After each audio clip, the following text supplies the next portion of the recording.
Assalamualaikum warahmatullahi wabarakatuh. Yang saya hormati, Ibu Insinyur Bernadetta Budi Setiawati MP, selaku dosen pembimbing 1.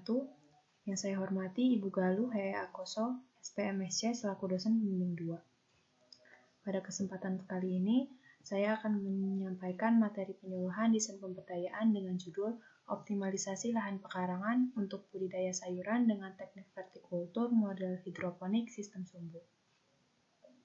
Perkenalkan, nama saya Lulu Muzayana dengan NIREM 0514160720,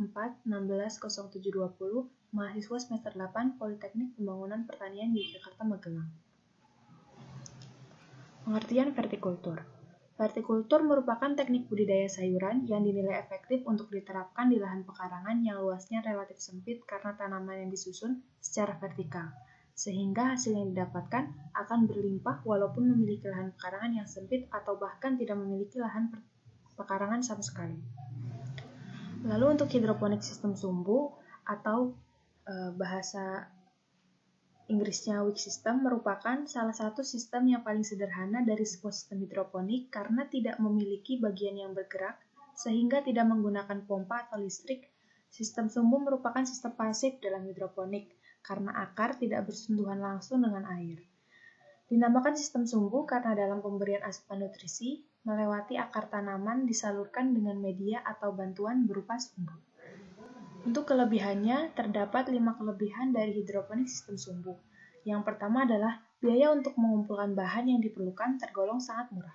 Yang kedua, bentuk yang sederhana dan pembuatannya mudah memungkinkan hidroponik sistem sumbu dapat dilakukan bagi pemula. Yang ketiga, frekuensi penambahan nutrisi lebih jarang karena menggunakan sumbu sebagai media penyalur nutrisi. Yang keempat, tidak tergantung listrik sehingga biaya relatif lebih murah. Yang terakhir, mudah untuk dipindahkan. Terdapat 2 kekurangan dari hidroponik sistem sumbu. Yang pertama adalah jumlah tanaman yang dihidroponikan apabila berjumlah banyak, maka akan sedikit sulit dalam mengontrol pH air. Yang kedua adalah hanya cocok untuk jenis tanaman yang tidak memerlukan banyak air. Hal ini disebabkan oleh kemampuan kapiler sumbu dalam menyalurkan nutrisi bersifat terbatas.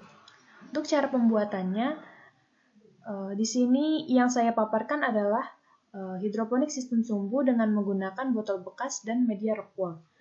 Untuk alatnya yang pertama cutter, solder, gunting, dan kuas. Untuk bahannya botol bekas, kain flanel, bibit sayuran, kawat, rockwool, nutrisi AB mix, cat, dan timah. Untuk cara kerjanya yang pertama kita perlu memotong botol minuman bekas menjadi 2 bagian dengan menggunakan cutter atau gunting. Kita harus memastikan bahwa ukuran botol bagian bawah lebih besar daripada ukuran botol bagian atas. Lalu yang kedua, tuangkan air ke dalam bagian botol bawah, masukkan nutrisi AB mix sesuai takaran. Perbandingannya masing-masing 5 ml untuk setiap liter air. Sisihkan. Lalu lubangi permukaan pada bagian leher botol dengan menggunakan solder di beberapa titik. Lubangi juga bagian penutup botol sebagai jalur masuk sumbu nantinya. Lalu yang keempat, masukkan kain flanel ke dalam celah penutup botol yang akan dibuat. Pastikan sumbu cukup panjang di kedua sisi agar dapat menyerap air yang akan dituangkan dan juga mengenai bagian benih tanaman. Lalu letakkan dengan posisi terbalik ke dalam botol yang telah berisikan air AB mix tadi.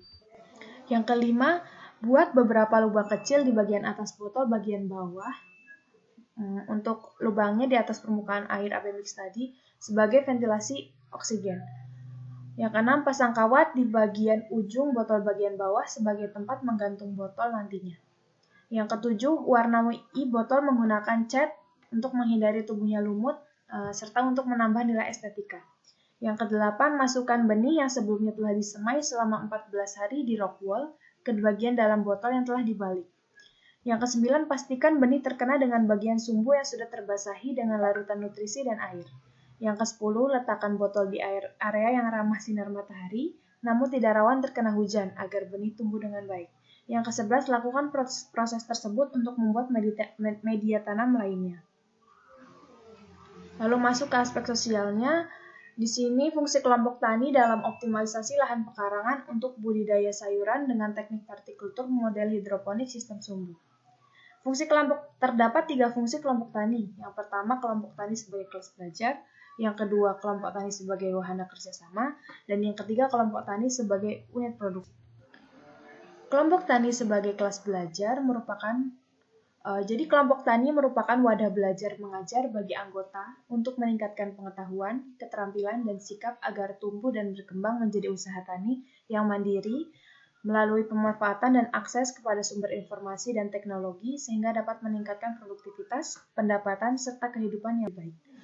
Kelompok tani merupakan tempat untuk memperkuat kerjasama baik di antara sesama petani, dalam poktan dan antar poktan maupun dengan pihak lain, sehingga diharapkan usaha tani lebih efisien dan mampu menghadapi ancaman, tantangan, hambatan, serta lebih menguntungkan. Untuk yang terakhir, kelompok tani sebagai unit produksi. Usaha tani masing-masing anggota kelompok tani secara keseluruhan merupakan satu kesatuan usaha yang dapat dikembangkan untuk mencapai skala ekonomi usaha dengan menjaga kuantitas, kualitas, dan kontinuitas. Lalu untuk analisis kelayakan usahanya, di sini penghitungan yang telah saya lakukan menunjukkan bahwa untuk membuat 70 buah pot hidroponik sistem sumbu memerlukan biaya tetap dengan penyusutan 1.700, lalu untuk biaya variabelnya 139.000. Jadi total biaya produksinya 140.700. Nah, pendapatannya jika satu pot dijual Rp5.000, maka akan menghasilkan pendapatan Rp350.000.